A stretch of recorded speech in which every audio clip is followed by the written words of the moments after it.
ನಮಸ್ಕಾರ ಸ್ನೇಹಿತರೆ, ಇದೀಗ ತಾನೇ ಬಂದ ರಾಜ್ಯದ ಮುಖ್ಯವಾದ ಮಾಹಿತಿಗಳು. ಕೇಂದ್ರ ಸರ್ಕಾರದಿಂದ ರೈತರಿಗೆ ಬಂಪರ್ ಗುಡ್ ನ್ಯೂಸ್. 5 ವರ್ಷದವರೆಗೆ ವಿಸ್ತರಿಸಿದಂತ ಪಿಎಂ ಕಿಸಾನ್ ಸಮ್ಮಾನ್ ನಿಧಿ ಯೋಜನೆ. ನೀವು ಕೂಡ ರೈತರಾಗಿದ್ರೆ ವಿಡಿಯೋ ಸ್ವಲ್ಪ ಸ್ಕಿಪ್ ಮಾಡಬೇಡಿ. ಇನ್ನು ರೈತರ ಸಾಲ ಮನ್ನಾ ಮತ್ತು ಬರ ಪರಿಹಾರ ಘೋಷಣೆ ಮಾಡುವಂತೆ ಆರೋಶಕ್ ಅವರ ಆಗ್ರಹ. ಕೂಡಲೇ ಬರ ಪರಿಹಾರ ಘೋಷಣೆ ಮಾಡದಿದ್ರೆ ಚಲೋ ಹೊಲ ಗದ್ದೆ ಧರಣಿ ಆರಂಭ ಎಂದು ಎಚ್ಚರಿಕೆ ಕೊಟ್ಟಿದ್ದಾರೆ. ಏನಿದು ಸುದ್ದಿ ನೋಡೋಣ. ಬಳ್ಳಾರಿಯಲ್ಲಿ ಆರೋಶಕ್ ಅವರ ಬರಗಾಲ ಪ್ರವಾಸ. ಡಿಕೆ ಶಿವಕುಮಾರ್ ಅವರು ಸಿಎಂ ಆದ ಮೇಲೆ ಜಲಾಶಯವು ಕೂಡ ಬರಿದು ಖಜಾನೆಯು ಕೂಡ ಖಾಲಿ ಎಂದು ಟೀಕೆ ಮಾಡಿದ್ದಾರೆ. ವಿಡಿಯೋ ಸ್ವಲ್ಪ ಸ್ಕಿಪ್ ಮಾಡಬೇಡಿ. ಕಾವೇರಿ ನೀರು ವಿಚಾರ.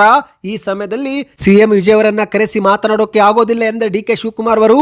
ಯಾಕೆ ಎಂಬುದನ್ನು ಕೂಡ ನೋಡೋಣ. ಕರ್ನಾಟಕ ಬಂದ್ ಘೋಷಣೆ. ಈ ಒಂದು ದಿನದಂದು ಏನು ಇರುತ್ತೆ ಏನು ಇರೋದಿಲ್ಲ ಎಂಬ ಮಾಹಿತಿ ಕೂಡ ನೋಡೋಣ ಸ್ನೇಹಿತರೆ. ಮತ್ತೊಂದಡಿಯಲ್ಲಿ ಮಾಜಿ ಮುಖ್ಯಮಂತ್ರಿ ಸಿದ್ದರಾಮಯ್ಯನವರು ಮಾಲ್ನಲ್ಲಿ ಶಾಪಿಂಗ್ ಮಾಡಿದ್ದು ಸಾಮಾನ್ಯ ಗ್ರಾಹಕರಂತೆ ಬಂದಿದ್ದಾರೆ. ಜನರು ನೋಡುತ್ತಿದ್ದಂತೆ ಸೆಲ್ಫಿಗಾಗಿ ಮುಗಿಬಿದ್ದಿದ್ದಾರೆ. ಸಾಮಾಜಿಕ ಜಾಲತಾಣದಲ್ಲಿ ಫೋಟೋಗಳು ವೈರಲ್ ಆಗಿವೆ. ಎಲ್ಲ ಮಾಹಿತಿಗಳನ್ನು ಡೀಟೇಲ್ ಆಗಿ ನೋಡೋಣ. ಅದಕ್ಕೂ ಮೊದಲು ನೀವು ಸುದ್ದಿ 9 ಯೂಟ್ಯೂಬ್ ಚಾನಲ್ಗೆ ಮೊದಲು ಬಾರಿ ಭೇಟಿ ಕೊಡ್ತಾ ಇದ್ರೆ ದಯವಿಟ್ಟು ಸಬ್ಸ್ಕ್ರೈಬ್ ಆಗಿ ಪಕ್ಕದಲ್ಲಿ ಕಾಣಿಸುವ ಗಂಟೆ ಕೂಡ ಒತ್ತಿದ್ರೆ ಕರ್ನಾಟಕದ ಮಾಹಿತಿಗಳು ನಿಮಗೆ ಸಿಗುತ್ತವೆ. ವಿಡಿಯೋಗೆ ಲೈಕ್ ಮಾಡ್ತಾ ವಿಡಿಯೋನ ಪೂರ್ತಿಯಾಗಿ ನೋಡಿ. ಬನ್ನಿ ಸ್ನೇಹಿತರೆ, ಎಲ್ಲ ಸುದ್ದಿಗಳನ್ನು ಡೀಟೇಲ್ ಆಗಿ ನೋಡೋಣ. ನೀವು ಕೂಡ ರೈತರಾಗಿದ್ದರೆ ಕಮೆಂಟ್ನಲ್ಲಿ ಗುಡ್ ನ್ಯೂಸ್ ಎಂದು ಕಮೆಂಟ್ ಮಾಡಿ. ಯಾಕಂದ್ರೆ ಕೇಂದ್ರ ಸರ್ಕಾರದ ಪಿಎಂ ಕಿಸಾನ್ ಸಮ್ಮಾನ್ ನಿಧಿ ಯೋಜನೆಯನ್ನು ಮುಂದಿನ 5 ವರ್ಷಗಳವರೆಗೆ ವಿಸ್ತರಣೆ ಮಾಡಲಾಗಿದೆ. ಹೌದು ಗೆಳೆಯರೆ, ಕಿಸಾನ್ ಸಮ್ಮಾನ್ ನಿಧಿ ಯೋಜನೆ ವರ್ಷಕ್ಕೆ ರೈತರಿಗೆ 6,000 ರೂಪಾಯಿಯನ್ನು ಕೊಡಲಾಗುತ್ತಿದೆ. ಈಗ ಈ ಒಂದು ಯೋಜನೆಯನ್ನು ಮುಂದಿನ 5 ವರ್ಷಗಳವರೆಗೆ ವಿಸ್ತರಿಸಲಾಗಿದೆ. ಒಟ್ಟು ವೆಚ್ಚ 3.15 ಲಕ್ಷ ಕೋಟಿ ರೂಪಾಯಿಗಳಿಗೂ ಹೆಚ್ಚು ಹಣಕ್ಕೆ ಖರ್ಚು ಮಾಡುವುದಾಗಿ ಅನುಮೋದನೆ ಸಿಕ್ಕಿದೆ. ಹೌದು, ಕೇಂದ್ರದ ಸಚಿವ ಸಂಪುಟ ಇತ್ತೀಚೆಗೆ ಪ್ರಧಾನಮಂತ್ರಿ ಕಿಸಾನ್ ಸಮ್ಮಾನ್ ನಿಧಿ ಯೋಜನೆಯನ್ನು ಮುಂದಿನ 5 ವರ್ಷಗಳವರೆಗೆ 2030-31ರವರೆಗೆ ವಿಸ್ತರಿಸಿದೆ. ಸ್ನೇಹಿತರೆ, ನೀವು ಕೂಡ ಕಿಸಾನ್ ಸಮ್ಮಾನ್ ನಿಧಿ ಯೋಜನೆ ಫಲಾನುಭವಿಗಳಾಗಿದ್ದರೆ ಕಮೆಂಟ್ ನಲ್ಲಿ ಎಸ್ ಎಂದು ಕಮೆಂಟ್ ಮಾಡಿ. ಇತ್ತೀಚೆಗೆ ಕೇಂದ್ರದ ಸಚಿವರಾಗಿರುವ ಅಶ್ವಿನಿ ವೈಷ್ಣವನವರು ಈ ಬಗ್ಗೆ ಮಾಹಿತಿ ಕೊಟ್ಟಿದ್ದು, ಕ್ಯಾಬಿನೆಟ್ ಸಭೆಯಲ್ಲಿ ಪಿಎಂ ಕಿಸಾನ್ ಸಮ್ಮಾನ್ ನಿಧಿ ಯೋಜನೆ 5 ವರ್ಷಗಳವರೆಗೆ ವಿಸ್ತರಿಸಲಾಗಿದೆ. ಬಜೆಟ್ನಲ್ಲಿ ಇದಕ್ಕಾಗಿಯೇ ಹಣವನ್ನು ಕೂಡ ಮೀಸಲಿಡುತ್ತೇವೆ. ಅರ್ಹ ರೈತರು ಮೊದಲಿನಂತೆ ಆರ್ಥಿಕ ನೆರವು ಮುಂದಿನ 5 ವರ್ಷ ಪಡೆದುಕೊಳ್ಳುತ್ತಾರೆ ಎಂದು ಮಾಹಿತಿ ಕೊಟ್ಟಿದ್ದಾರೆ. ಅಂದ ಹಾಗೆ ಸ್ನೇಹಿತರೆ, ಪ್ರತಿ 4 ತಿಂಗಳಿಗೊಮ್ಮೆ 2,000 ರೂಪಾಯಿ ಅಂತೆ ಒಟ್ಟು 1 ವರ್ಷದಲ್ಲಿ 3 ಬಾರಿ ಹಣವನ್ನು ಹಾಕಲಾಗುತ್ತೆ. ಈ ಮೂಲಕ ರೈತರ ಬ್ಯಾಂಕ್ ಖಾತೆಗೆ 1 ವರ್ಷದಲ್ಲಿ 6,000 ರೂಪಾಯಿ ಹಣವನ್ನು ವರ್ಗಾಯಿಸಲಾಗುತ್ತೆ.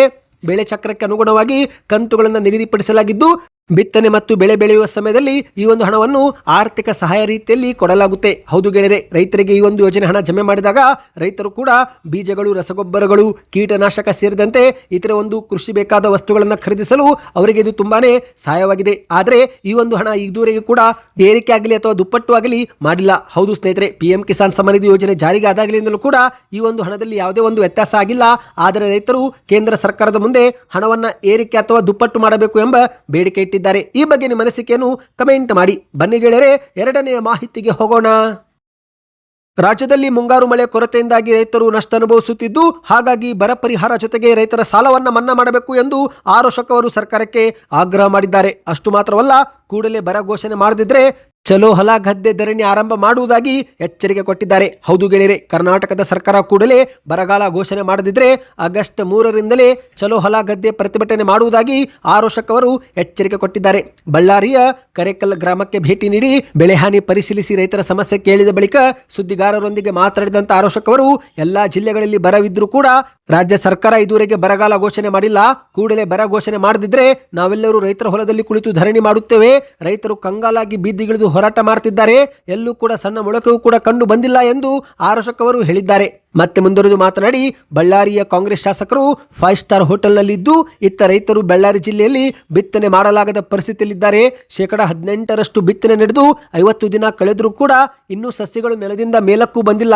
ಮಳೆ ಬಂದರೂ ಕೂಡ ಪ್ರಯೋಜನವಿಲ್ಲದಂತಾಗಿದೆ. ಆದರೆ ಕಾಂಗ್ರೆಸ್ ಸರ್ಕಾರ ಮಾತ್ರ ಬರಗಾಲ ಘೋಷಣೆ ಮಾಡದೆ ತಡ ಮಾಡ್ತಾ ಇದೆ. ನಾನು ಇಲ್ಲಿಗೆ ಭೇಟಿ ನೀಡಿದ ಬಳಿಕ ಈಗ ಅಧಿಕಾರಿಗಳು ಬರ್ತಿದ್ದಾರೆ ಎಂದು ರೈತರೇ ದೂರಿದ್ದಾರೆ. ತುಂಗಭದ್ರಾ ಜಲಾಶಯದಲ್ಲಿ 36 ಟಿಎಂಸಿ ನೀರಿದ್ರೂ ಅದನ್ನು ರೈತರಿಗೆ ಹರಿಸುತ್ತಿಲ್ಲ. ಬಿಜೆಪಿ ಅವಧಿಯಲ್ಲಿ ಕೇವಲ 26 ಟಿಎಂಸಿ ನೀರಿದ್ದಾಗಲೇ ಬೆಳೆಗಾಗಿ ನೀರು ಹರಿಸಲಾಗಿತ್ತು. ಆದರೆ ರಾಜ್ಯದ ಮುಖ್ಯಮಂತ್ರಿ ಡಿಕೆ ಶಿವಕುಮಾರ್ ಅವರು ರೈತರಿಗೆ ಬೆಳೆ ಬೆಳೆಬೇಡಿ ಎನ್ನುತ್ತಿದ್ದಾರೆ. ಹಾಗಾದರೆ ರೈತರು ಏನು ಮಾಡಬೇಕು ಎಂಬುದನ್ನು ಅವರೇ ಹೇಳಲಿ ಎಂದು ಆರೋಶಕ್ ಅವರು ಕಿಡಿಕಾರಿದ್ದಾರೆ. ಡಿಕೆ ಶಿವಕುಮಾರ್ ಅವರು ಸಿಎಂ ಆದ ಬಳಿಕ ಹೊಲಗಳು, ಖಜಾನೆ ಸೇರಿದಂತೆ ಜಲಾಶಯಗಳು ಕೂಡ ಖಾಲಿಯಾಗಿವೆ. ಆದರೆ ಇವರು ಮಾತ್ರ ದೆಹಲಿಯಲ್ಲಿ ಜಾಲಿ ಮಾಡ್ತಿದ್ದಾರೆ. ಸಿದ್ದರಾಮಯ್ಯನವರ ನಂತರ ಅವರು ಬಂದಾಗ ಹೊಸ ಸುಧಾರಣೆ ಆಗುತ್ತೆ ಎಂದುಕೊಂಡಿದ್ದೆವು. ಆದರೆ ಈಗ ನೋಡಿದ್ರೆ ಕೃಷಿ ಇಲಾಖೆ, ತೋಟಗಾರಿಕೆ ಇಲಾಖೆ, ಪಶುಸಂಗೋಪನಾ ಇಲಾಖೆಯಲ್ಲಿ ಸಚಿವರೇನು ನೇಮಕವಾಗಿಲ್ಲ. ಬರಗಾಲ ಘೋಷಣೆ ಮಾಡದೆ ನೇರವಾಗಿ ಕೇಂದ್ರ ಸರ್ಕಾರಕ್ಕೆ 10,000 ಕೋಟಿ ಬೇಡಿಕೆ ಇಡುತ್ತಿದ್ದಾರೆ ಎಂದು ಆರೋಶಕ್ ಅವರು ಕಿಡಿಕಾರಿದ್ದಾರೆ.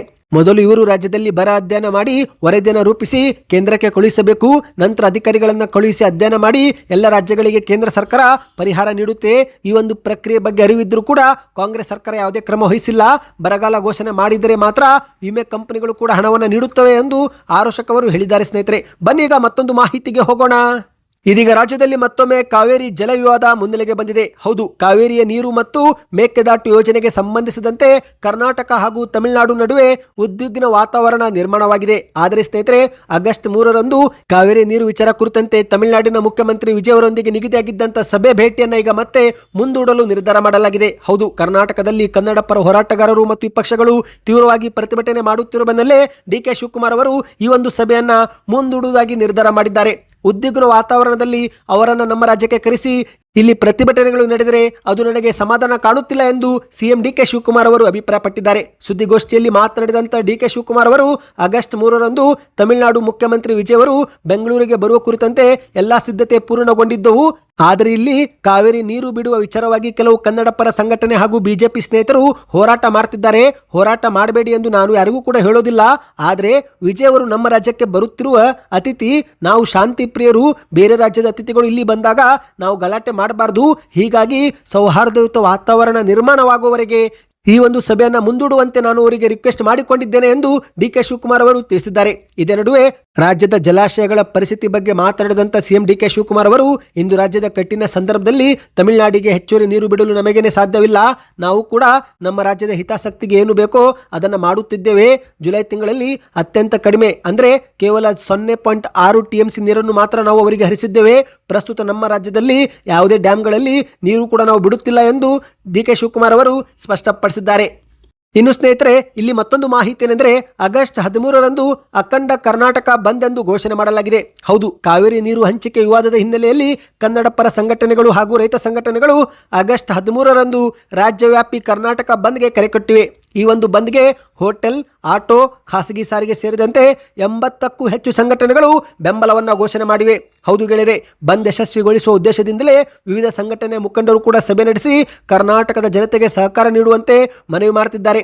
ಕಾವೇರಿ ನೀರು ವಿಚಾರದಲ್ಲಿ ಕರ್ನಾಟಕದ ಹಿತಾಸಕ್ತಿಯನ್ನು ಕೇಂದ್ರ ಮತ್ತು ರಾಜ್ಯ ಸರ್ಕಾರಗಳು ಸಮರ್ಥವಾಗಿ ರಕ್ಷಿಸಬೇಕು ಎಂಬುದು ಪ್ರತಿಭಟನಾಕಾರರ ಪ್ರಮುಖ ಬೇಡಿಕೆಯಾಗಿದೆ.